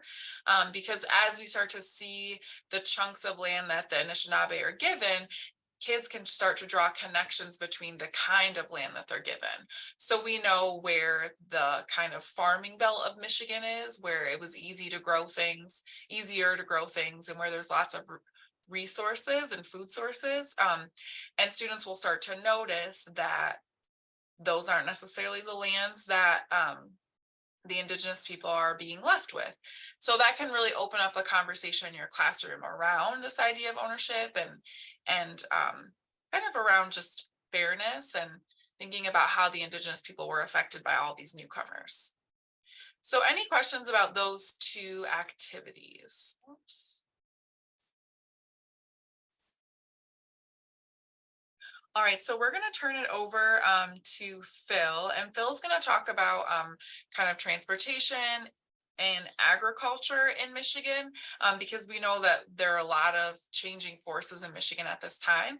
So he's going to talk a little bit about that. And then a little later, we'll talk about the Northwest Ordinance, which will kind of tie into this whole idea of land ownership. Take it away, Phil. Yeah. Joy, did you want to go first here? You're muted. For the entrepreneurs, Yeah. okay, let's hope my computer will work. I'll try this. Let's try it. All right. Hold on here. We're just on that one. So now I gotta go back to, okay. It might work. Let's see. Oh, okay, yay. All right. All right. We have liftoff. Okay, so I kind of did 2 different things because I mean, I wanted to make it kid friendly and kid relatable. So these are just a couple of things that you'll see that we did. I started out first with women and just did some entrepreneur to show you a little bit about women entrepreneurs. And this is one it's going to take you back to that article that we just talked about. One of those articles. This is Magdalene Laframboise. I can't ever say it, La Framboise, boy, I think that's right, La Framboise. Anyway, when we click on this, this is gonna take you back to, um, I think it's still loading here, is it? Okay, this is, leading the way, no, let's see, so this is, This was the resource I was talking about, that like I couldn't tell by the titles which one I was supposed to be looking I at. know, Yeah. I know. So I've gone through this enough to where I know a little bit about this, because we're gonna go to this one next, Z the Cook, but this is not just men's work. And so they talk about her and her husband, how he was and just he was a fur trader, and her mom was Odawa, and what her life was like. But when she was 14, who she married a French fur trader, but she was a very successful businesswoman. And she ended up using her money to, I don't know if you, I went there, actually stayed there and didn't know it. I just wanted to kick myself. But this is the, this is on Mackinac Island, and this is the Harbor View Inn, I believe. And so this is where she lived. And you know, you can talk, she was buried at St. Anne's Church, which is on Mackinac Island. It's a beautiful church that's there. But it just talks a little bit about just how women, and this was really unusual for this time period, you know, in the 1700s, for women to have a role. But she there's more stuff about her, but this was the one that was the best for the readability level for third graders, and it's in this magazine. And again, you can play this for those kids. I say this because I'm going to have a blind student next year, and I already start thinking about, right, how can we utilize some of these things? So anyway, this was one, Magdalene from Bois, and imagine, and I love this, imagine that you sold a business, you ran and made a lot of money. How would you use some of the money you made to help other people? Which is what she did as well. And I love the Native American, the indigenous people connection to her as well. So that's one person we want to talk about. And there are other things written about her, but it's hard to find something about her that is on a third grade reading level. Z the Cook, though, I love this, and it's just another ethnic piece to this, and I love this. But this is also Z the Cook, and Z is helping to make recipes, and it gives a little bit about her background here. And she teaches boys and girls over, and if you really look her up, there's some videos about her as well, as she's teaching some of these things. But I love that we have this Muslim piece of this, and we have some students in our school. We're getting more and more refugees with this Muslim ethnic background, and I think it's great to tie in and see people that look like them. And so I like that this aspect of this. And so she's from Michigan. She has her business in Detroit, and she is someone who's modern, you know. So I mean, you can find her even now, and she so I think that that's kind of a cool thing. And I have some students that really love to cook, so this would be a good way to connect with her as well. We also have a little Morris, and I like her because the kids are going to really like her and remember her, because she has a shop called Zale Laps, and these are these cool things, but they're also sugar-free. Moms and dad might like this, and where she gets her name, just a little bit of her story. You can also use this and click on, and you can shop all these things, and that'd be fun for the kids to do, to just kind of check this out. So this is Zala Candy. And she is also a new, she's from Lake Wolverine, Michigan. So that was something I want to just point out with that as well. And I just think that's something the kids would enjoy. Then I wanted to go with some men entrepreneurs, and all of these have videos. I'm not going to show you all the videos, but I am just going to say Henry Ford. I mean, you can't talk about being an entrepreneur in Michigan without mentioning Henry Ford. And this little video kind of ties in how he started. He put two bicycles together, created a quadricycle, and just where he went from there. And then Barry Gordy, I think it's always great to tap into some other learning about the music and how he was the founder of Motown in Detroit, and just how he impacted the music industry today. Who were some famous people he found, things like that. And then also W.K. Kellogg, founder of Kellogg's. It talks a little bit about his story, how this is a great way to tie in how he utilized Michigan's fertile soil. And we have the corns, beans, and the squash when the indigenous people were here in that time period, but it's still making an impact today with this the corn and corn flakes. And there's other pieces of this as well that I was watching a video on a local farmer or that they get their rice from and what they do in order to how they flood the fields and just how that is made to it. I think with Rice Krispie treats and Cocoa Krispies and all that. I mean, I think the kids would really enjoy that because those are things that they have for breakfast or things that they see in the grocery stores on a regular basis. So those were the entrepreneurs that I have that I thought that kids could relate to. So is that okay, Phil? I'm shooting it back to you now, Phil. I'm going to stop sharing. So, Joy, did you have anything else to say about the Michigan economy? I think Joy is next up with Michigan made products. If you want to stop your share, Phil. All right. I will see if this works. Okay. So we got some Michigan made products here. And just a second.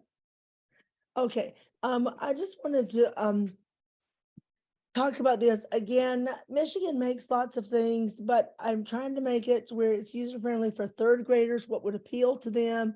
So a couple of things here we're going to talk about. First of all, Vlasic pickles. Vlasic pickles, and if we can click on here if we want to, but Vlasic pickles are made in Imlay City, Michigan. You can find that on a map, talk about that a little bit. I go back and show them the whole Groucho Marx, now that's the best taken pickle I've ever had. And the third graders always love that. And I totally date myself with that commercial. But Vlasic pickles are made in Michigan. And so I'm just going to try this for just a minute. Let's see if something works. If you go here, you can see all their products and things like that. But it also tells you a little bit about their history. So some of these websites will go back to some of this, how it all started.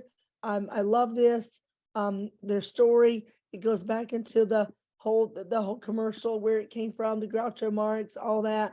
And so it's just kind of fun. Every year for my classroom in third grade, for Christmas, we have a Michigan Around the World party. Or a Michigan party. And so everybody has to bring in products that are made from Michigan. So it's just kind of fun. And you can say, oh, you could bring.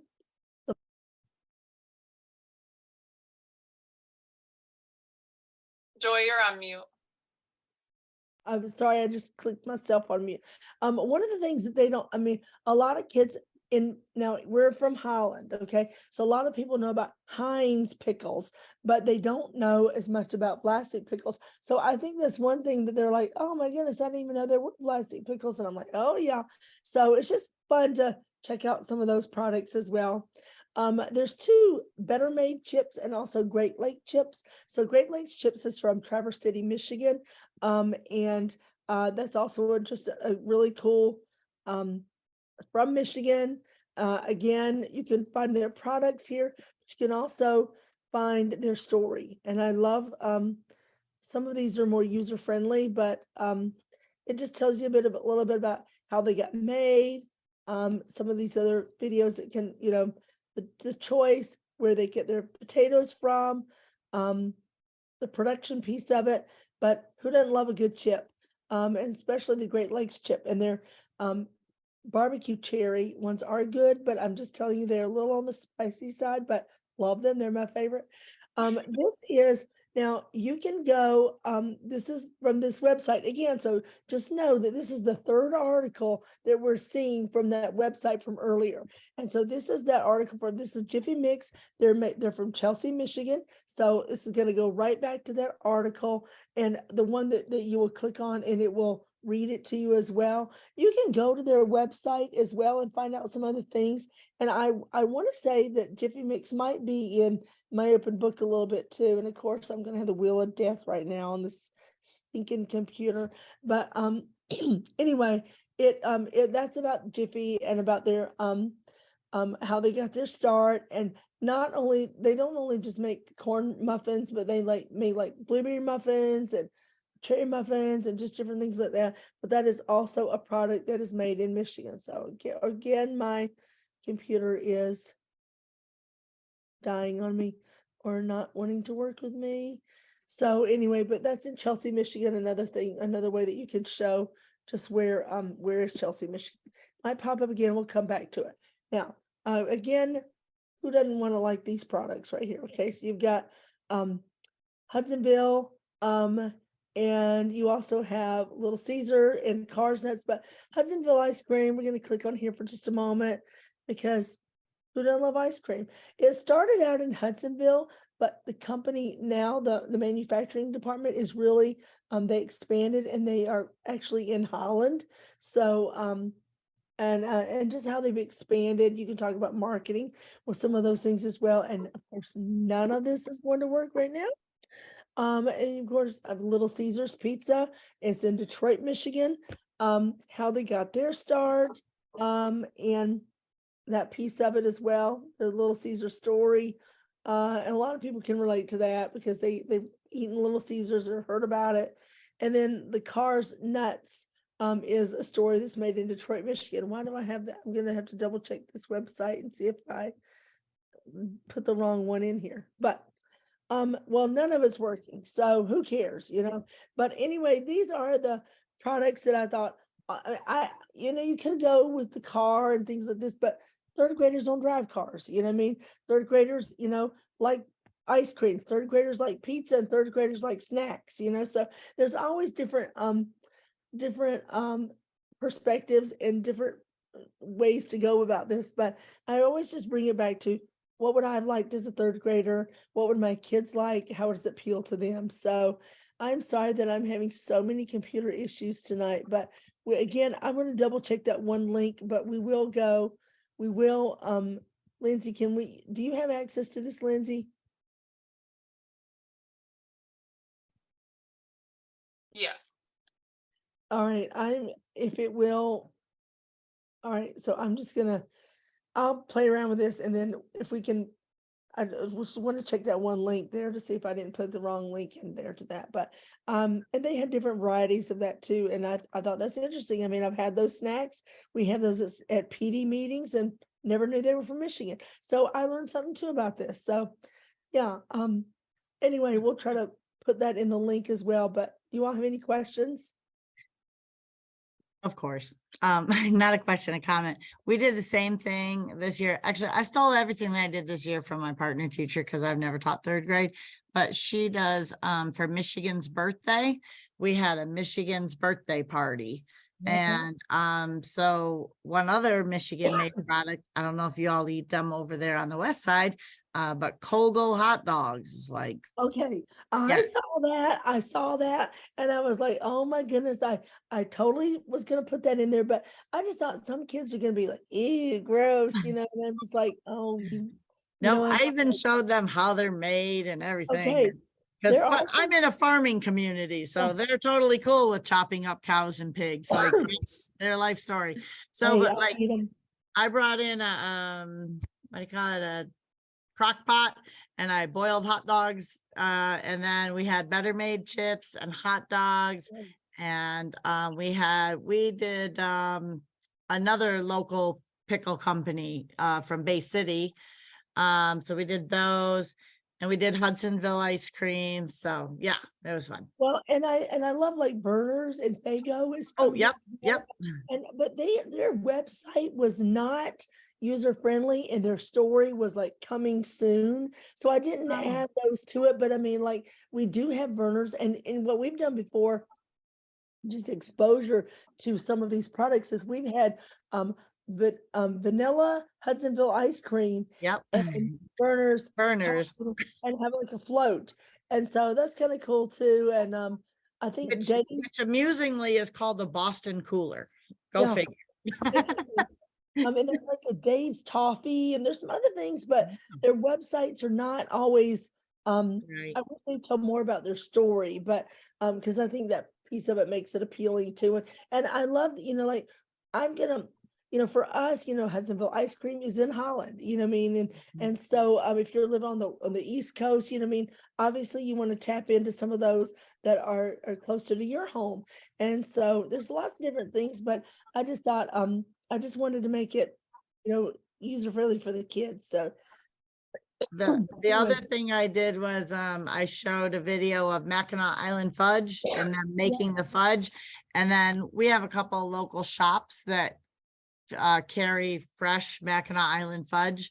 So I bought 2 bricks of that and cut that up too. So it was a lot of sugar that day. I always do Sanders chocolate Oh, too, which yeah. third graders are pretty iffy on whether or not they really like salted caramel, those big salt. And some of them are like, yeah, this is cool. And some of them are like, that's the weirdest thing I've ever tasted. But they have a pretty good story too on their website's pretty fun. I do Michigan Thursdays in my room. So about every 3 weeks, we pick one, we do one product, and it always ends with a taste test, which is fun. That's the part they wait for. Is the Oh, that's really cool. Wait. That's a great idea. That's fun. What did you call it? What Thursdays?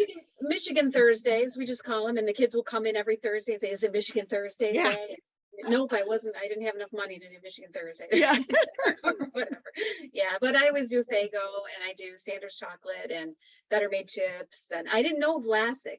We're gonna have to try that one. That's fun. Maybe I'll do that one before the end of the year. We A we jar of had a- pickles is much cheaper than some of those other things you rattled off. So you know, there's Absolutely, that. yeah, Yep. yeah. Sanders a chocolate, you box get a of- good deal at Costco.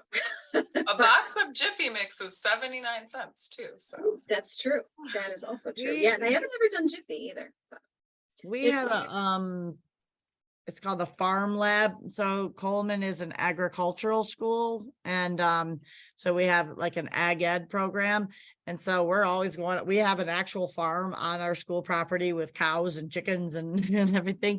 But anyway, the Farm Lab came and we did a thing about potatoes for 3rd grade. And she said that Michigan produces 40% of the potatoes for all the potato chips made in the United States. That's a huge amount when you think we're one state out of 50. Like I had to explain why 40% is such a huge number when we're only one of 50 states. So kind of an interesting little factoid. So the examples you all are sharing are great ways to like bring a local connection into this unit. I love all the local examples that you're sharing. And Andrea, I love the idea of like highlighting a new product every week. That would be so exciting for your kids. So just know that this work happens in lesson 3 of the unit, and you're going to really talk about specialization and interdependence. And that's where you'll compare Michigan to Florida and talk about why we sell certain things and Florida sells certain things. And then that would be a really great opportunity to bring in all those local products that you make and to just kind of create almost like a project-based learning experience with your kids around, what local products could we find and why do we make those things here? So I love that you all are already making those great connections. So we're going to backtrack just a little bit, and we're going to talk about one other component of lesson 2, which kind of fits in with all of the influences around people moving here, and that's the Northwest Ordinance. At first we were thinking like this might be a little dry for 3rd graders, but Phil's going to share some resources that are going to highlight this law, and he's going to talk a little bit about why it was important and impactful. So I'll turn it over to Phil. Yeah. So, sharing. What you've got on the website is a 3-page, and we added a 3rd page to it, a 3-page thing about dividing up land, which is one of the things that the Northwest Ordinance did. One of the pages has got a contrast between an area over near Detroit where the French divided up the land, and then an area over near Kalamazoo where the Public Land Survey divided up the land. And there's a teacher's guide that gives you a series of questions that you can ask about that. I've added a 3rd page here. This is just a handout that we give to the 5th grade teachers. You probably want to ignore the logic of the Public Land Survey. That's too complicated for what you're doing. But down at the bottom, there's a little overhead transparency back, really old one like this, about 4 different ways of dividing up land. And I'm going to use that to start up a PowerPoint here. But in the interest of time, I'm just going to scroll through the PowerPoint the way it is. The 4 ways of dividing up land. The English meets and bounds way is by far the least organized of it. Basically, what you would say is you go out there and you drive a stake into the ground next to a river or a road or something. And then you'd say, my property goes from this stake over to the top of that hill, and then it goes west to a big oak tree, and then it goes south to the fork in the creek, and then it goes back to the start, and you get just an odd-shaped piece of property here. Now, why did the Northwest Ordinance make such a big deal about the survey? I will give you a simple little fact that Thomas Jefferson read into the congressional record early in his, when they were thinking about the Northwest Ordinance. The simple fact is this, that at the time that the Northwest Ordinance was passed, people had legal claims in New Jersey to an area that was about 7 times the size of New Jersey. Think about that for a second, because I went from my stake to the top of the hill, over to the oak tree, and back to my stake. And meanwhile, somebody else was going from the stake due west until they got to the creek, and then follow the creek north, and then come back to there. And people were claiming the land all over the place. It was overlapping. There's no accident that at the time of the Northwest Ordinance, Princeton University had the biggest law school in the world, because when people were arguing about property values. This also turns out to be internationally important right now. One of the things that the United States has is a very orderly survey for most of the country where the property descriptions are unambiguous. You get the northwest quarter of the southwest quarter of section 23 and so on. We don't have that in Russia or India or Egypt or places like that. It's one of the reasons that the Russian oligarchs were so successful in stealing the land from the people that were using it. It's one of the reasons that India has trouble building factories right now, is you can't establish. So why do we talk about that in 3rd grade? Is just to have them think about that a little bit. So I'm going to do 5 frames at an adult level here. Have you ever driven in Detroit?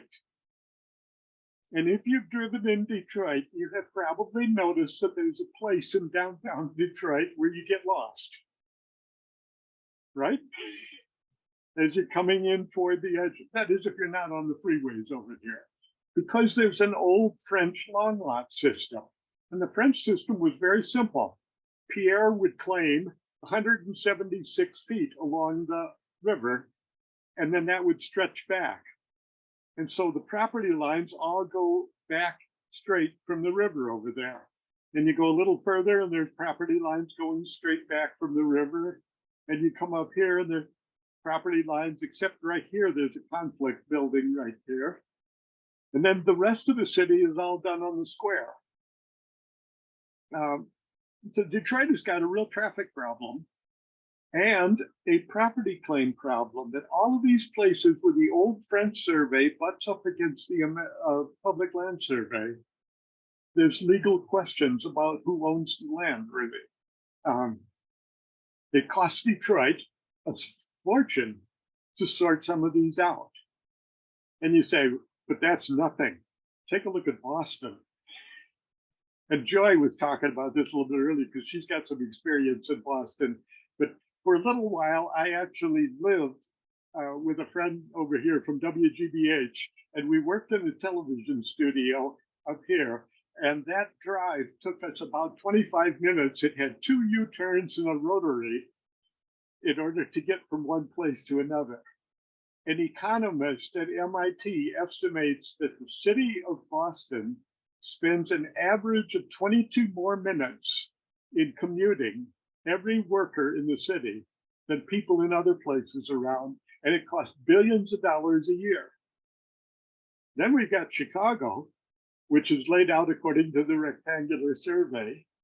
And I used to teach at a college here, and I worked at an inner city school down here, and I had a half dozen bus routes that I could take there.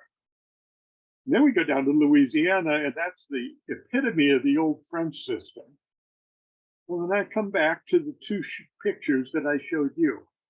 What do you do in 3rd grade with these 2 pictures to talk about the public land survey at a level of a 3rd grader?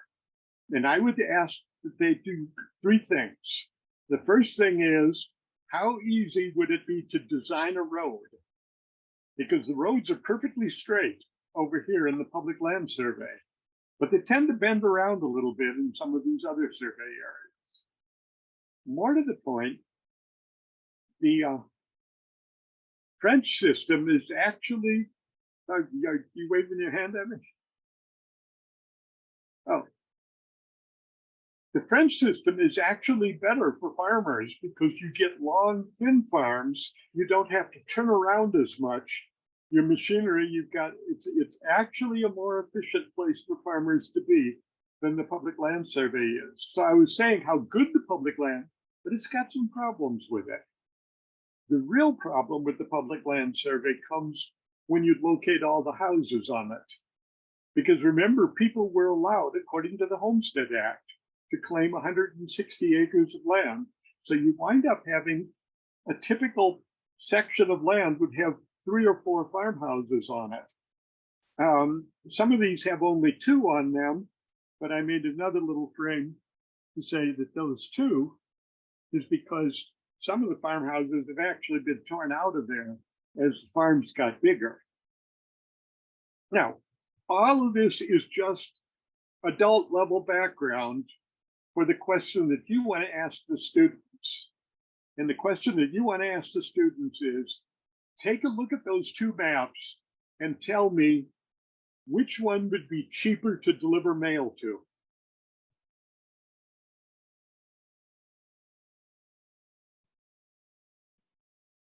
Yeah, you said the French system because there was a whole lot less travel involved.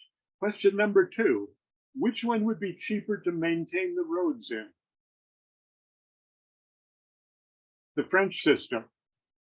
Part of the problem that we've got in Michigan, fix the damn roads, is we've got too many roads. And we have roughly 4 times as many roads as we actually need to serve the same number of people on the same number of farms if we had laid that out a little bit earlier. On the other hand, if a person sells a farm in Michigan, it is absolutely unambiguous who owns it. If you sell a farm in New York, you're going to spend a couple $1,000s on a legal property survey because it was done by the old meets and bounds system, the English system. If you sell a farm in Louisiana, good luck. And I say that again, if you try to sell a farm in Louisiana, good luck to figure out how big the farm actually is. Because the survey said you got a certain number of feet along the road and then back into the wilderness as far as you want to go. So the public land survey turns out to be one of the most important government acts that we did in the United States. It has a lot of consequences that cascade into international politics today, into ambulance service, school bus service, mail service, road construction, road repair. All of these things are related to the geography of how we built roads. And the geography of how we build roads was influenced by that decision that they made back in the Northwest Ordinance to divide up all the land into square mile sections, to divide each square mile into 4 smaller sections, and to sell each of those little squares separately as part of the Homestead Act, where somebody could claim that. Now, what do we want third graders to get to set us up for fifth graders talking about the effects of the Homestead Act and things like that, and for seventh graders to talk about international comparisons of economies and things like that. In third grade, I think we want them just to ask the question, how do we decide who owns the land and how they can sell that land? You know, that what the Northwest Ordinance did was said that who owns the land is going to be a separate question from who draws the borders around the land. That the Northwest Ordinance said all of Michigan is going to be divided up into squares. We're going to number each square. There's going to be no argument about it at all. We don't want to have the problem that we got in New Jersey, that people think they own more land than they really do. So the Northwest Ordinance is kind of globally unique in that way, but it also has some consequences that are related to how expensive road building is and why we can't keep our potholes fixed around here. Is we just got too many of them. It has something to do with how easy it is to deliver kids in a school bus and how many miles do they have to travel.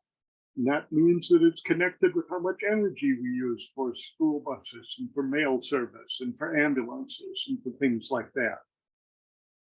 So Northwest Ordinance was one of the very first government actions.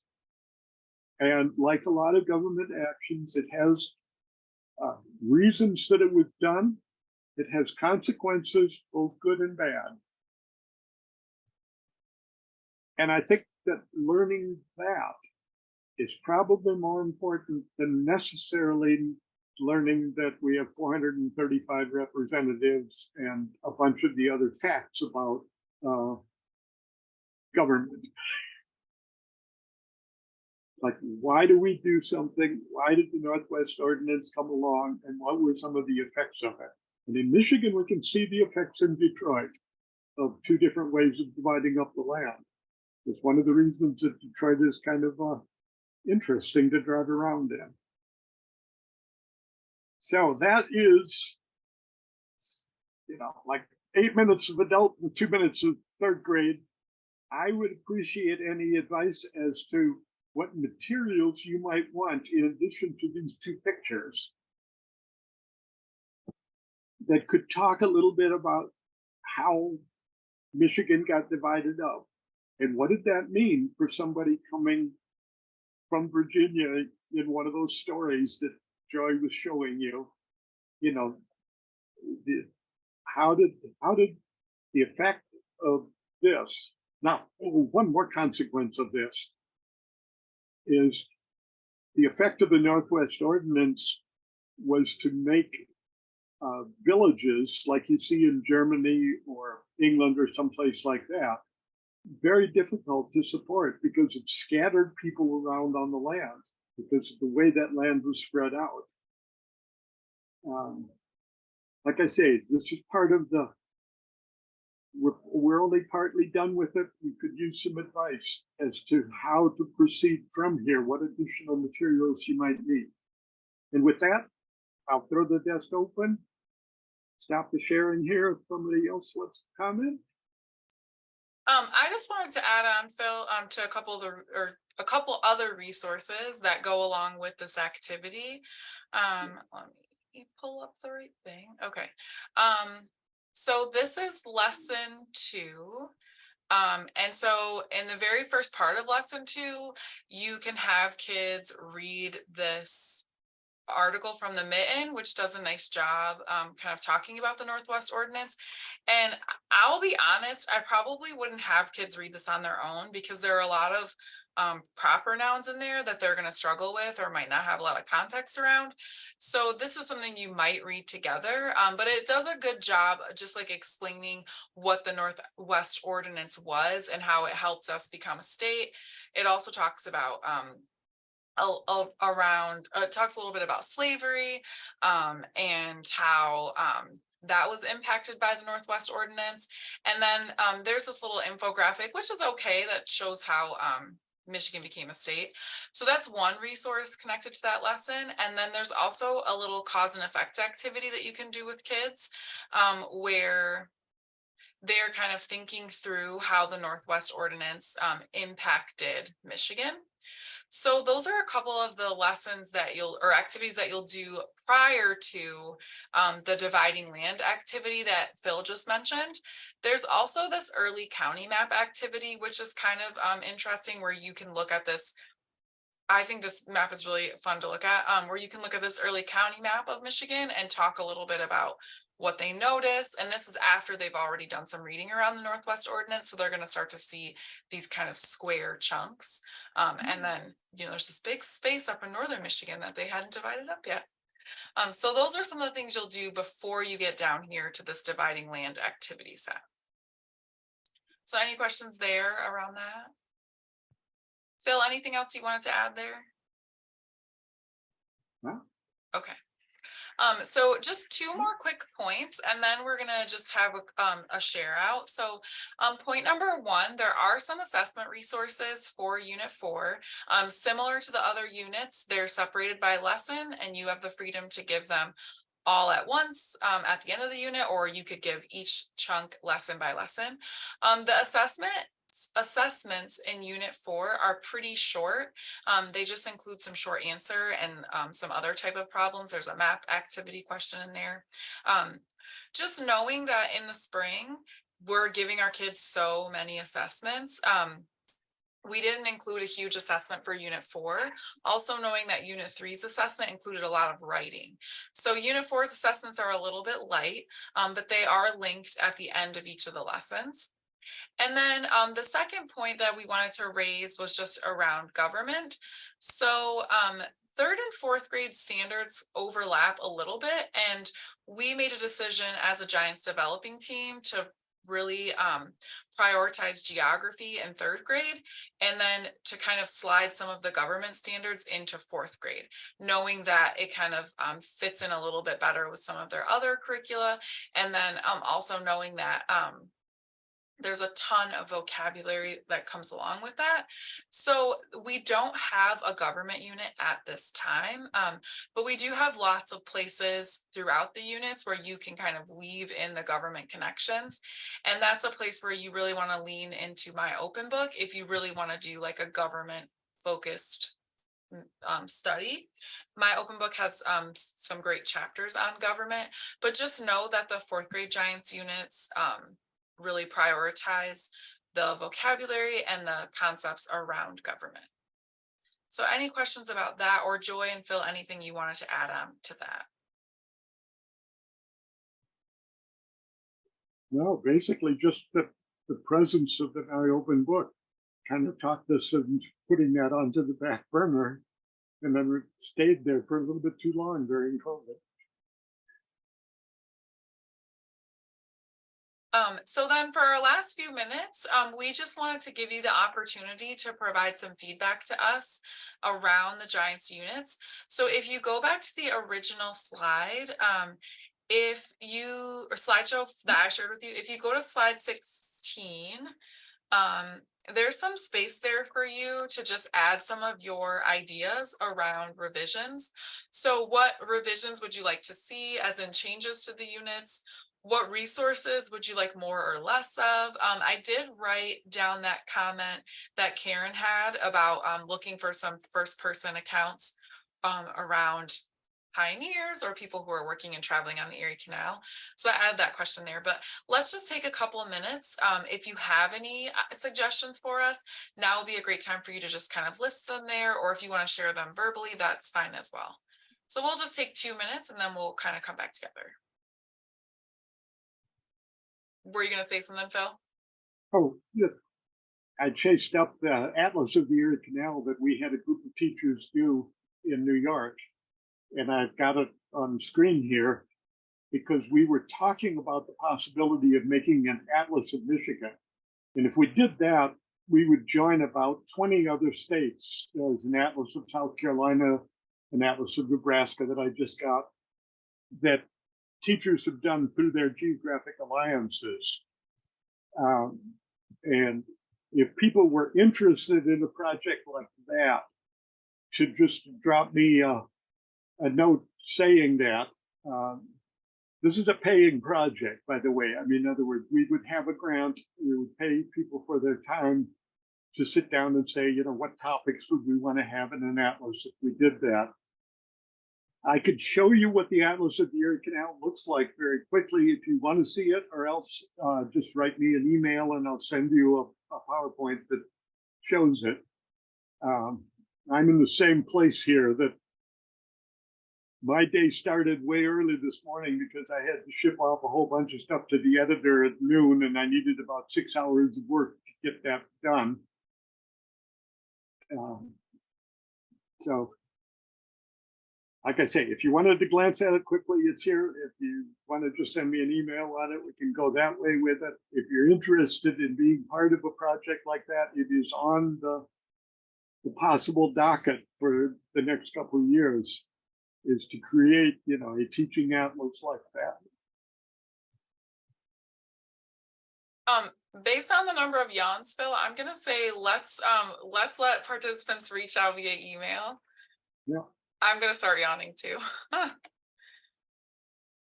I'm sorry, I was dozing. What were you just saying? Stop. I think it's Andrea's fault because that fireplace behind you is totally. Cozy. Well, there's a reason that only my eyes show up on here, you know, other than the fact that Dave would say I'm the person next to the tool man. There's a reason I'm in my classroom and not at home, or I would never survive. I would just, not that it's boring. I enjoy it. I'm, you know, but. Well, let's wrap up so we can all get in our jammies and go to sleep. Oh, If I'm you still in my jammies. stop, Phil. If you ladies have questions about sketches, you can reach out to Dave. But we just want to thank you for your participation throughout the whole school year. We hope that this was helpful. And again, if you have any feedback or need any support using the units, just please don't hesitate to reach out.